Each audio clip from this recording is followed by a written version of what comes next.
बोलती पुस्तके. ज्यांना वाचनाचा नाद त्यांना बोलती पुस्तके घाली साद. आमचं चॅनल सबस्क्राईब करा आणि सबस्क्राईब करायला इतरांनाही सांगा.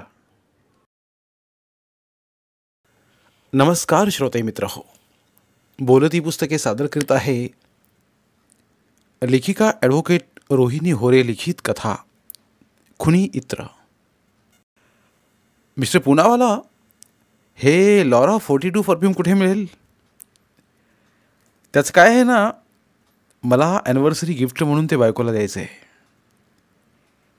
ए शिरीष, तू काय गधेडा आहेस रे? इथे होम मिनिस्टर रावसाहेब माझ्या डोक्यावर बसला आहे. पूर्ण स्टेटमध्ये बायकांचे खून होत आहेत आणि तुला तुझ्या बायकोला परफ्यूम गिफ्ट करायचं आहे, ते पण लॉरा 42 नावाचं. अरे, अशा नावाचं परफ्यूम असतं काय कधी? अहो सर, खरंच आहे असं परफ्यूम. पॅरिसचा ब्रँड आहे तो. दर महिन्यात नवीन फ्रॅग्रन्स लॉन्च होतो. माझी बायको या ब्रँडची फॅन झाली आहे म्हणून म्हटलं तिला सरप्राईज द्यावं. ए दिकरा, चला बे, टाईमपास नको तुझा. एखाद्या जर्नलिस्टना कळले ना की CBIवाले इन्व्हेस्टिगेशन सोडून परफ्यूम शोधत आहेत तर रावसाहेब सस्पेंड करेल तुला आणि मला. ए अशोक, गाडी काढ दिकरा. पुनावाला आणि त्यांचा असिस्टंट शिरीष गाडीत बसले आणि गाडी पुण्याच्या दिशेने निघाली. मिस्टर पुनावाला, मला वाटतं एखादा माथे फिरू हे खून करतोय. नॉर्मल माणूस असे खून करू शकत नाही. बाय द वे, आज बॉडी कुठे सापडली आहे? कात्रज पोलीस चौकीतून फोन आलेला.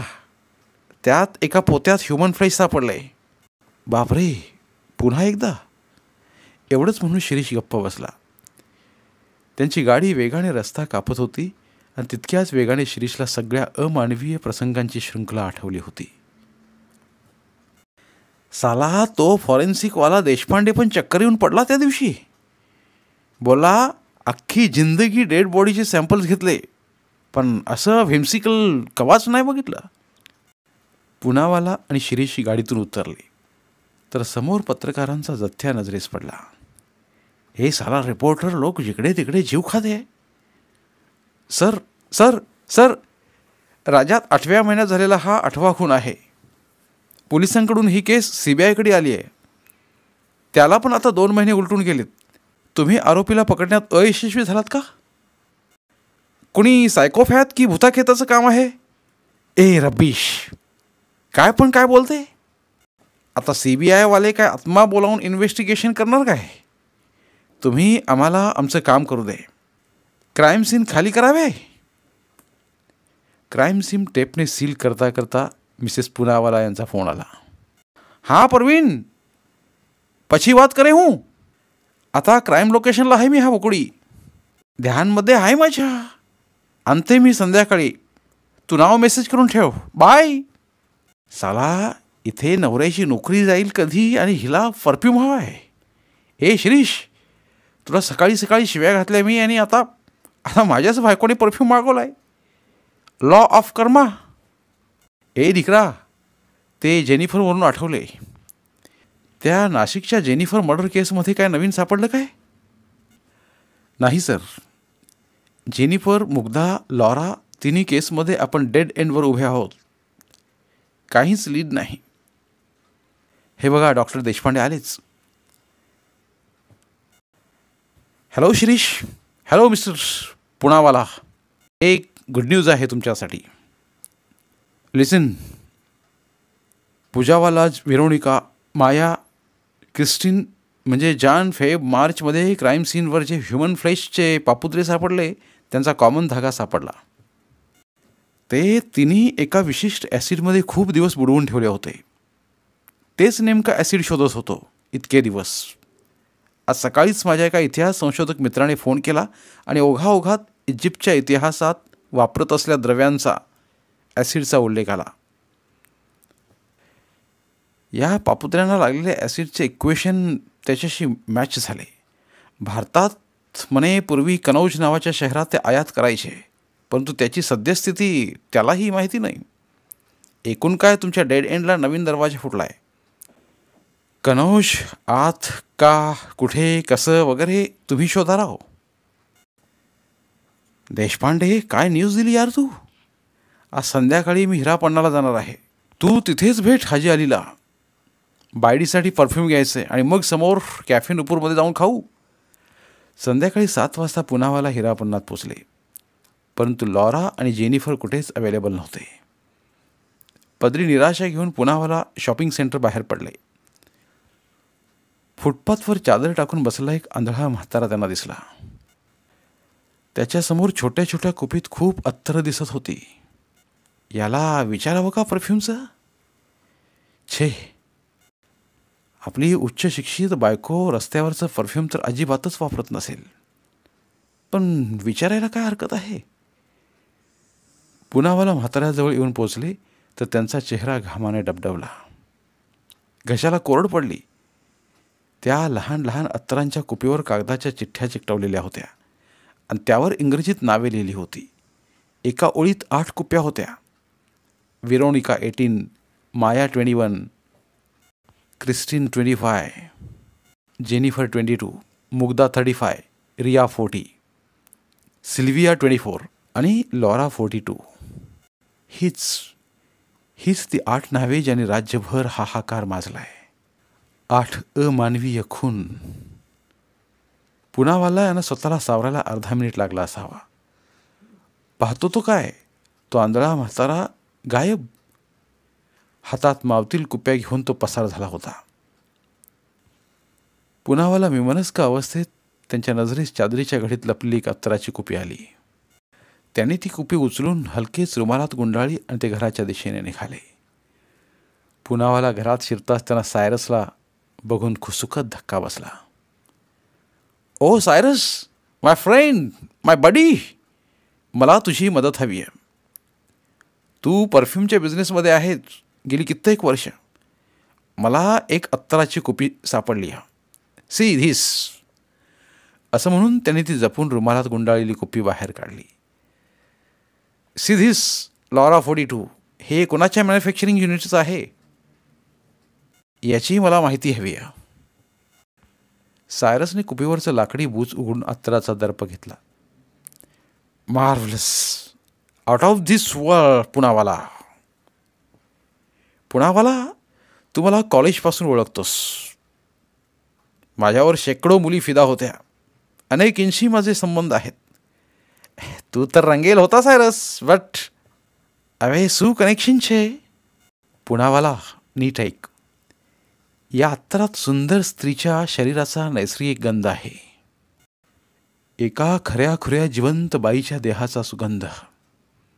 I have a doubt. काहीतरी ब्लॅक मॅजिक आहे.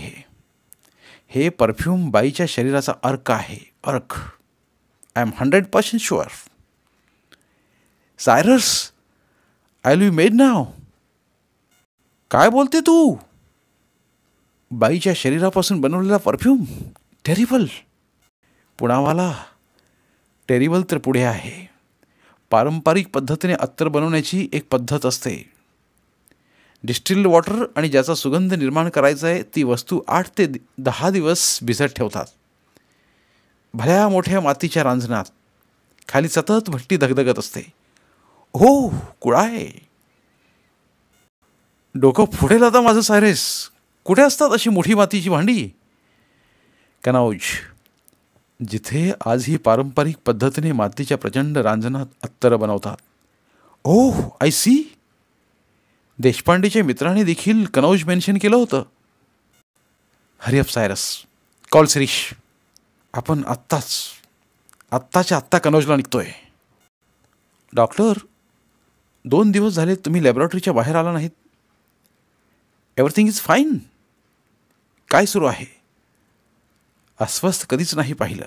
मी तुमच्याशी बोलते डॉक्टर बेंजामिन. तोंड बंद ठेव तुझं एमिली. Let me think. असं म्हणून डॉक्टर बेंजामिन यांनी आपली इजिप्तहून आणलेली लाकडी कवर असलेली आणि अतिशय सुंदर नक्षीकाम केलेली डायरी घेऊन बसले. एमिलीला या डायरीविषयी प्रचंड कुतूहल होतं. अगदी युनिव्हर्सिटीच्या दिवसापासून अगदी युनिव्हर्सिटीच्या दिवसांपासून फ्रँकफर्ट युनिव्हर्सिटीमध्ये डॉक्टर बेंजामिन परफ्युमरीचे प्रॅक्टिकल्स घ्यायचे. डॉक्टर बेंजामिन विद्यार्थीप्रिय प्रोफेसर होते. पॅरिस शहरातल्या सर्वात पुरातन कलेचे अर्थात अत्तर कसं बनवायचं या विषयाचे ते जाणकार होते. मग एक दिवस अचानक युनिव्हर्सिटीने त्यांना काढून टाकलं. एमिली, मी एका विवंचनेत आहे. तुला माहीत आहेच, आजकाल प्रकृती साथ देत नाही. परंतु मला भरपूर आयुष्य हवे आहे. स्वार्थासाठी नाही तर आपलं संशोधन पूर्ण करण्यासाठी. स्त्रीच्या सौंदर्याचे 10 आविष्कार मला अर्काच्या रूपात या कुप्प्यांमध्ये बंद करायचे आहेत. परमेश्वर सौंदर्य निर्माण करतो म्हणतात, परंतु मला त्या विधात्याला आव्हान द्यायचं आहे.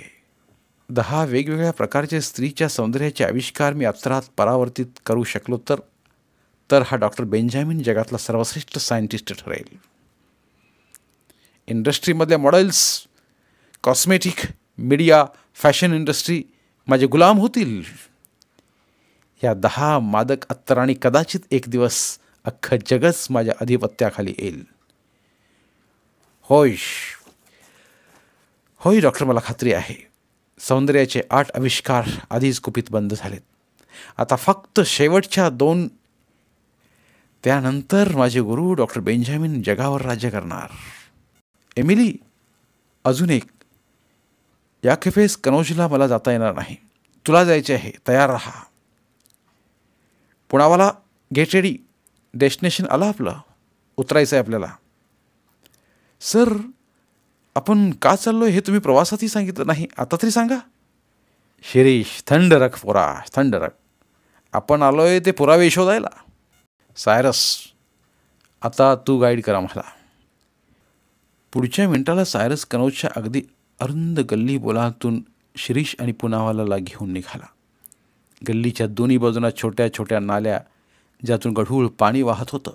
परंतु आश्चर्य म्हणजे सुगंध तरवळत होता. त्या पाण्याचा अर्धा पाऊण तास पायपीट केल्यावर तो एका मोठ्या पाण्याच्या हौदाजवळ येऊन धावला. शाहिद भाईजान, देखो मेहमान आए हैं. आपका शहर घूमने आए हैं. उम्दा इत्र कैसे बनाते हैं यह देखने आए हैं दरअसल. या संवादानंतरची प्रत्येक गोष्ट पुनावाला आणि शिरीष डोळे विस्फारून पाहत होते. माणूस भर उंचीचे आणि काही त्याहून मोठे मातीचे रांजण, एका बाजूला कितीतरी टन सुंदर टवटवीत फुलं, पाण्याने अर्ध्यापर्यंत भरलेले रांजण, मग असंख्य फुलांच्या पाकळ्या खुडून त्या टाकल्या गेल्यावरून चिकन मातीने झाकण सील करण्यात आले. खालून भट्टी तापत होतीच. अब ये 7-8 दिन ऐसे ही रहेगा. फिर इसको जुड़े हुए लकड़ी के पाइप से ये छोटे कांच के बर्तन से अब जमा होगी और अंत में भाप से बना हुआ इत्र इत्रदानी में आएगा.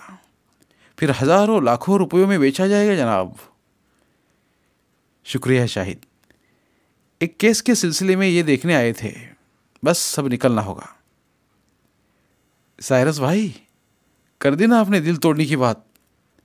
शाहिद, अब आपके शहर आए हैं, आपको नाराज तो नहीं कर सकते. मिलते हैं रात को खाने पर. जुबेदा बेगमच्या हातचं शाही जेवण करताना चौघांच्या गप्पा रंगल्या. परदेश से लोग आते हैं हमारे यहाँ. हमारे एक दोस्त है, उनके घर के पास तो एक बड़ा इत्रखाना है. वहाँ कुछ लोग सीख रहे हैं इत्र बनाना. 8-9 महीने हो गए होंगे इस बात को. पेरिस, 8-9 महीने. We are on right track Cyrus. आज मध्यरात्रीच जाऊ बडा इत्रखाना. Good morning Raosaheb. Psychoanalyst Meera Desai बोलते. तुमचा फॅक्स मिळाला आणि तुम्ही पाठवलेले फोटोही. काळजी करू नका, 24 तासांच्या आत काहीतरी क्ल्यू शोधून काढते. 10 वर्षांचा अनुभव आहे माझा. सायकोपॅथ कसा विचार करतात याची पूर्ण कल्पना आहे मला. डॉक्टर मीरा गेले 4 तास त्या 8 स्त्रियांचे फोटो घेऊन बसल्या होत्या. याच त्या 8 स्त्रिया ज्यांचे गेले 8 महिने खून पाडले होते. टेबलवर 8ही फोटो पसरवून त्या बसल्या होत्या. त्या 8ही स्त्रियांची नावे, राहण्याचे ठिकाण, वय, धर्म, जात, शाळा, कॉलेज सासर माहेर असे सगळे तपशील त्यांनी पुन्हा पुन्हा तपासून पाहिले होते. काहीच कॉमन नव्हतं. मुख्य म्हणजे या 8ही स्त्रिया एकमेकांना ओळखत नव्हत्या. मग हा खुनी काय बरं शोधत असावा या 8 जणींमध्ये? नेमक्या याच 8 का? काय मोटिव्ह आहे खुन्याचा? हा खुनी डेड बॉडी गायब करीत नाही. उलट मांसाचा गोळा अगदी शिरसुद्धा ठेवून जातो. लोकेशनवर, म्हणजे त्याला विक्टीमची ओळख लपवायची नाही. बरं, जनरली असे सायकोपॅथ आपली ओळख म्हणून एखादं अक्षर, एखादी खून, एखादी वस्तू क्राईम सीनवर सोडून जातात. असं करून त्यांना खुनाचं समर्थन करायचं असतं आणि लोकांच्या मनात स्वतःविषयी दहशत पसरवायची असते. या सगळ्यातून त्यांना असुरी आनंद मिळतो. परंतु या 8ही क्राईम सीनवर अशी एकही खून मिळाली नाही.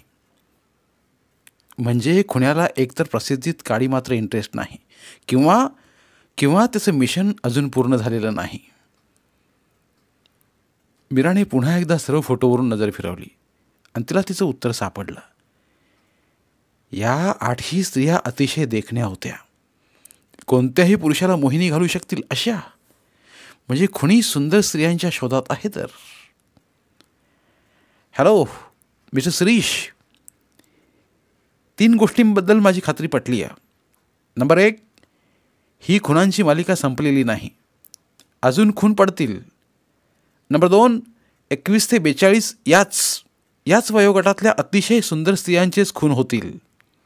आणि आता शेवटची गोष्ट, हा खुनी सौंदर्याचा भोक्ता आहे.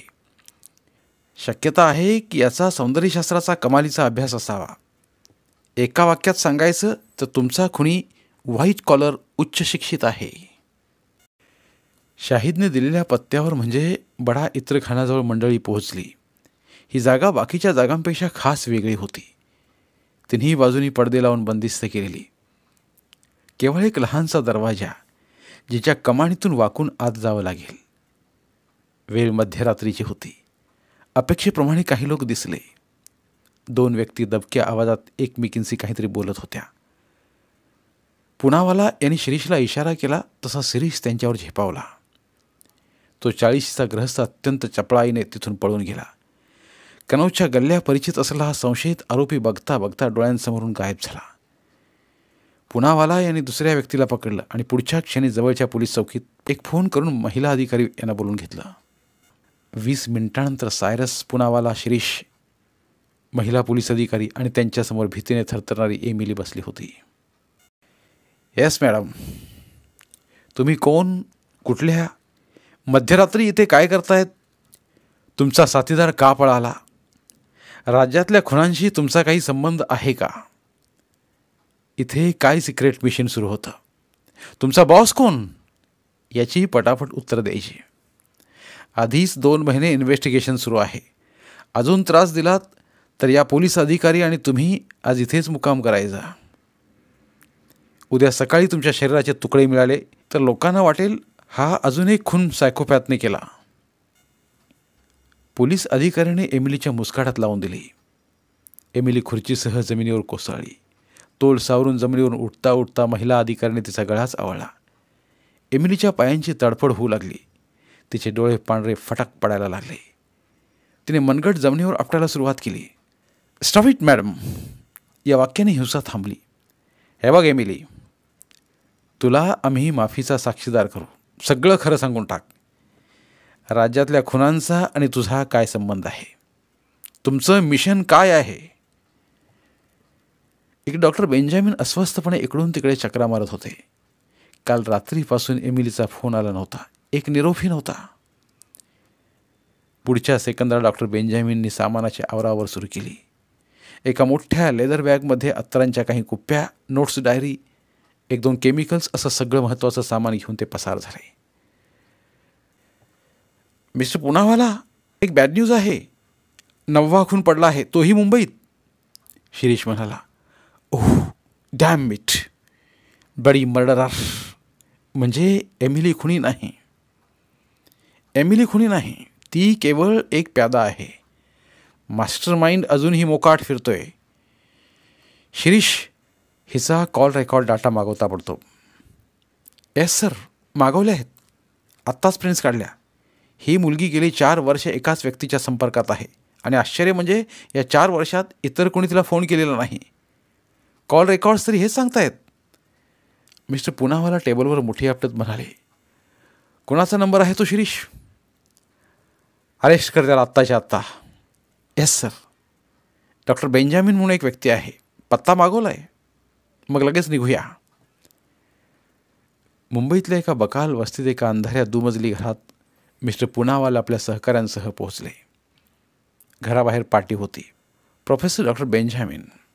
दर्शनी खोलीत असंख्य सुंदर शोभेच्या वस्तू होत्या, खूप नाजूक, अगदी डोळ्यांचं पारणं फेडणाऱ्या. भिंतीतल्या कपाटात 100-150 पुस्तकं होती.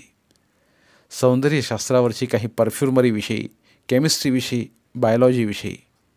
आतल्या अंधाऱ्या खोलीत मेडिटेशनसाठी आसन व्यवस्था केली होती. वरच्या मजल्यावर मात्र एक अजब दुनिया होती. असंख्य केमिकल्स, सर्जिकल नाईफ, अत्तरांच्या कुप्या, काही भरलेल्या तर काही रिकाम्या. भिंतीवर चार्ट्स आणि टू डू लिस्ट. राज्याचा एक भला मोठा नकाशा, त्यावर 9 शहरांच्या नावाभोवती लाल पेनाने केलेल्या खुणा. शेजारी कॅलेंडर, ज्याच्या प्रत्येक महिन्यात अमुक एका तारखेवर फुली मारलेली. जानेवारीत 24 तारीख, फेब्रुवारीत 15, मार्चमध्ये 21. एवढे पुरावे डॉक्टर बेंजामिनला फासावर लटकवायला पुरेसे होते. पंचनामा करून डिपार्टमेंटला आणि रावसाहेबांना कळवण्यात आलं. डॉक्टर बेंजामिनच्या नावाची शूट ॲट द साईट, अर्थात दिसताच ठार करण्याची स्पेशल ऑर्डर काढण्यात आली. इकडे रावसाहेबांनी पुनावाला, शिरीष आणि त्यांच्या संपूर्ण टीमला पार्टीसाठी बंगल्यावर बोलावलं. सायको ॲनालिस्ट मीरा देसाईंनाही निमंत्रण होतंच. राज्यातल्या खुनाचं सत्र आता थांबलं होतं. राज्यात कायदा सुव्यवस्था सुरळीत झाली होती. भीतीचं वातावरण निवळलं होतं. एमिलीला 14 वर्षाचा तुरुंगवास मिळाला होता. डॉक्टर बेंजामिन डोंगरीच्या एका एन्काउंटरमध्ये मारले गेले होते. चेस म्हणून मद्याचे प्याले एकमेकावर आदळले आणि जल्लोष सुरू झाला. डॉक्टर मीराच्या कपाळावरची एक बारीकशी आठी शिरीषच्या नजरेतून सुटली नाही. तो म्हणाला, मीरा मॅडम, काय झालं? तुम्ही टेन्शनमध्ये दिसताय. अहो, केस सॉल्व केली आपण. मीरा खिडकीच्या दिशेनं जात जात म्हणाली, माझा 6th सेन्स मला सांगतोय, केस अजून संपलेली नाही. एक खून अजूनही बाकी आहे. अहो मॅडम, काय बोलताय?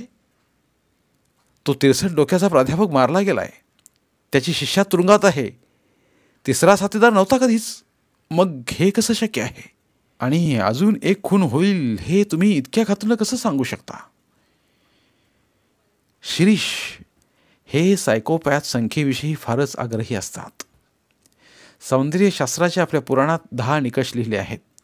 अशा लोकांना असा आकडा पूर्ण करणं फार चॅलेंजिंग वाटतं. आत्तापर्यंत 9 खून झालेत. 10वा होणारच. Batch number 173. तुरुंग अधिकाऱ्याने एमिलीच्या बॅरेकमधून दाराखालून ढकललं. एमिलीने क्षणाचाही विलंब न लावता ते उघडून पाहिलं.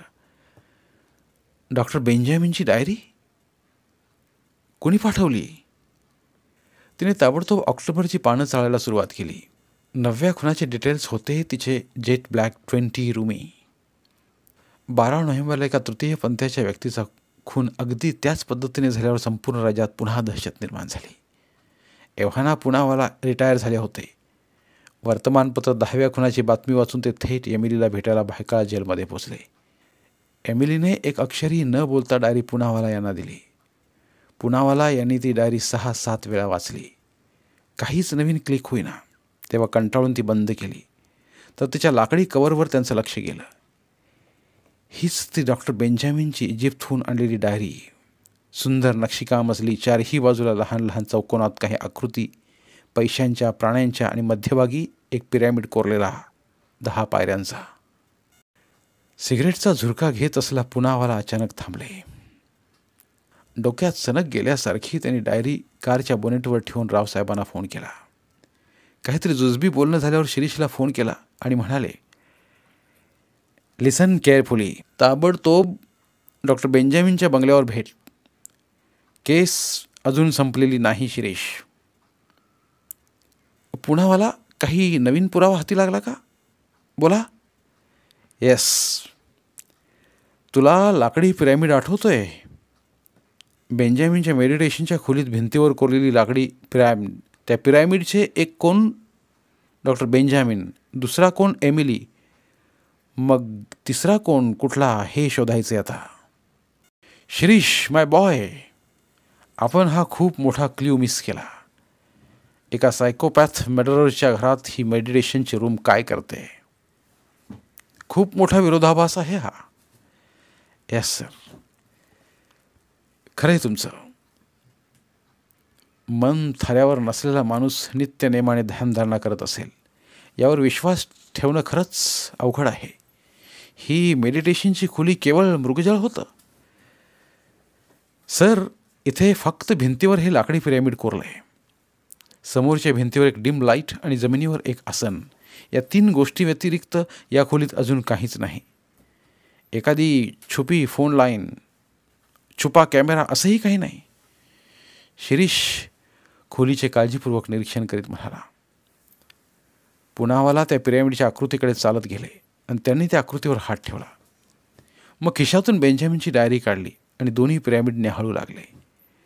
काहीतरी संबंध असावा या दोन्ही. सुमारे 20 मिनिटे खोलीभर शोधाशोध केल्यावर काहीच हाती लागलं नव्हतं. बाहेर सायंकाळचा अंधार दाटायला लागला होता. उजेडासाठी पुनावाला यांनी खोलीतला दिवा लावला आणि खोलीभर निळा प्रकाश पसरला. काही वेळापूर्वी कोऱ्या करकरीत असणाऱ्या भिंतीवर निळ्या प्रकाशात शेकडो अक्षरे उमटलेली दिसली. म्हणजे ही खोली डॉक्टर बेंजामिनची खरी खोली डायरी होती तर. शिरीष आश्चर्याने म्हणाला. त्याने पटापट भिंतीवरच्या टिपणांचे पटापट फोटो काढून घेतले. क्षणभर काहीतरी विचार करून पुनावाला याने हातातील डायरी भिंतीवरच्या पिरॅमिडवर ठेवली आणि काहीतरी सरकल्याचा आवाज झाला. दोघांची नजर खोलीभर भिरभिरत होती. जमिनीवरचा एक चौकोन आपोआप बाजूला झाला. त्या आसनाखाली एक भुयारी रस्ता होता. पुनावाला आणि शिरीष मोबाईल टॉर्चच्या प्रकाशात भुयारात घुसले. खारी पायऱ्या होत्या. तिथे एक आरसा होता. त्यावर एक दिवा पेटला होता. आसपास काही कपडे अस्ताव्यस्त पडले होते. खोटी दाढी, खोट्या मिशा, खोट्या भुया, खोटे केस आणि थोडंफार मेकअपचं सामान. म्हणजे डॉक्टर बेंजामिनची दाढी, मिशा, भुया सगळं खोटं होतं की डॉक्टर बेंजामिनच खोटा होता?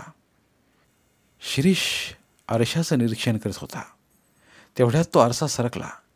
एखादी स्लायडिंगची खिडकी सरकावीत तसा. तो आरसा नसून एक चोर दरवाजा होता. आता पुनावाला आणि शिरीष दरवाजातून बाहेरच्या दिशेला चालू लागले. अजून काय काय रहस्य आहेत या खोलीत ते देवालाच ठाऊक, असा विचार करता करता ते एका भिंतीजवळ येऊन पोचले. हा बाहेर पडण्याचा दरवाजा असावा. तिथेही तसाच भिंतीवर कोरलेला पिरॅमिड पुनावाला यांनी पुन्हा एकदा डायरी त्या आकृतीवर ठेवली आणि दार उघडले. आता ते दोघे एका घरात पोचले होते. शिरीषने आसपास कुणी नाही याची खात्री करून दिवा लावला.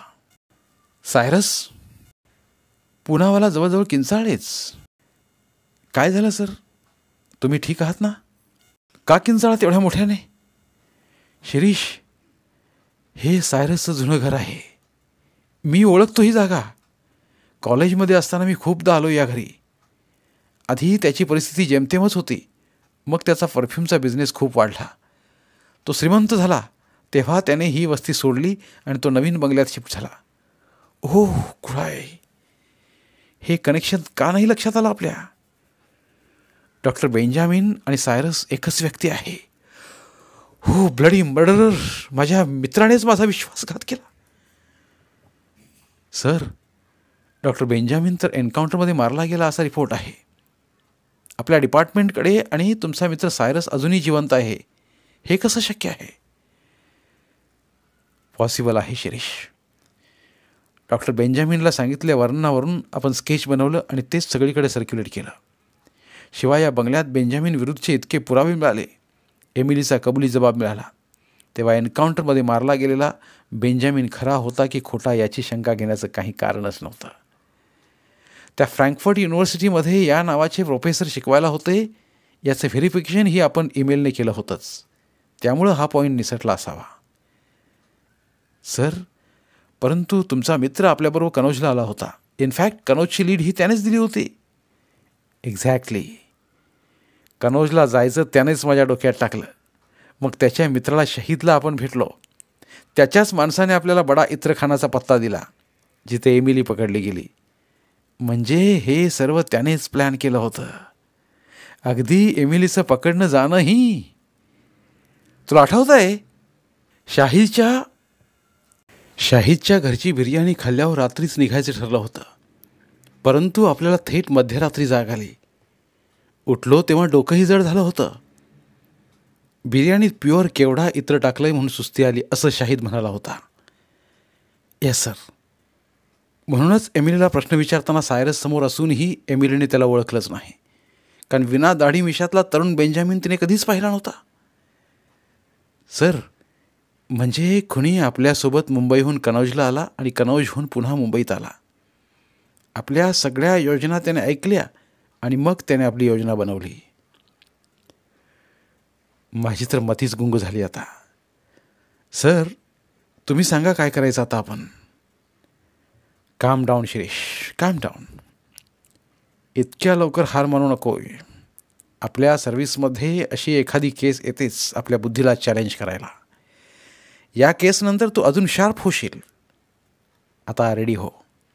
तुला सायरसला अटक करायची आहे. फॉरेन्सिक टीपला मेडिटेशन रूम भिंतीवरचे मेसेजेस करायला सांग. आणि हो, कनौजच्या कमिशनरला फोन करून शाहीदच्या नावाचा अरेस्ट मेमो काढायला सांग. मी जरा आलोच.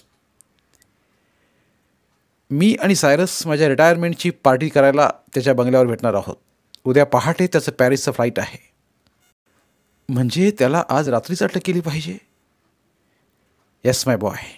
मी त्याला बोलण्यात गुंतवून ठेवेन. पार्टी रंगात आली की तू त्याला अरेस्ट करायचं. सायरसचा मेकअप करून बेंजामिन व्हायचा, त्याहीपेक्षा कमी वेळात आपण त्याला धरायचं आहे श्रीश. सायरसच्या बंगल्यावर पार्टी रंगात आली. तिसरा पेग रिचवता सायरस म्हणाला, पुन्हावाला माय फ्रेंड, कुठे या शहरात खितपत पडतोस? इथे हुशारीची कदर नाही. माझ्यासोबत पॅरिसला चल. माझा परफ्यूमचा बिझनेस खूप प्रॉफिटमध्ये सुरू आहे. मला जॉईन कर. पुढच्या क्षणी पुन्हावालाने सायरसच्या कानशिला ठेवून दिली. नेमकं काय होतं हे कळण्याआधी शिरीषने आपल्या टीमसह हजेरी लावली आणि सायरसला अटक केली. मला का अरेस्ट केलं, मी काय केलं, असले फालतू वेळ खाऊ प्रश्न विचारायचे नाहीत.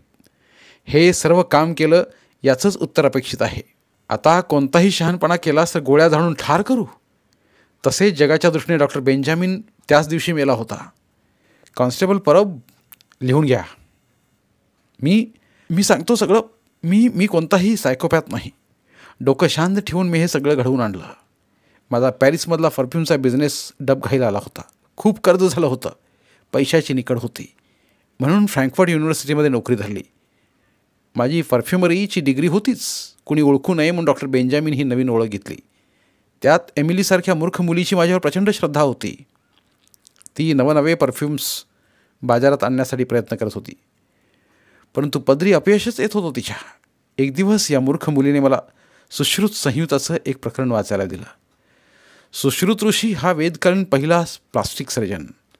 त्या पुस्तकात त्वचेचे थर स्त्रीच्या देहापासून परफ्यूम बनवण्याची कल्पना सांगितली. ती मूर्ख मुलगी आपल्या गुरुसाठी काहीही करायला तयार झाली, अगदी खूनही. मला 7-8 परफ्यूम पण चालले असते. परंतु ती महामूर्ख एमिली हट्टालाच पेटली होती. सौंदर्यशास्त्राचे 10 निकष म्हणून 10 परफ्यूम बनवले पाहिजेत, यासाठी हात धुवून मागेच लागली. मग मीच तिला कनौजला पाठवून तुमच्याकरवी तिला त्यात अडकवलं. मला वाटलं माझ्या प्रेमाखातर ती सगळे खून आपल्या डोक्यावर घेईल आणि गुपचूप तुरुंगात जाईल. मग तिचा माझा संबंध संपला.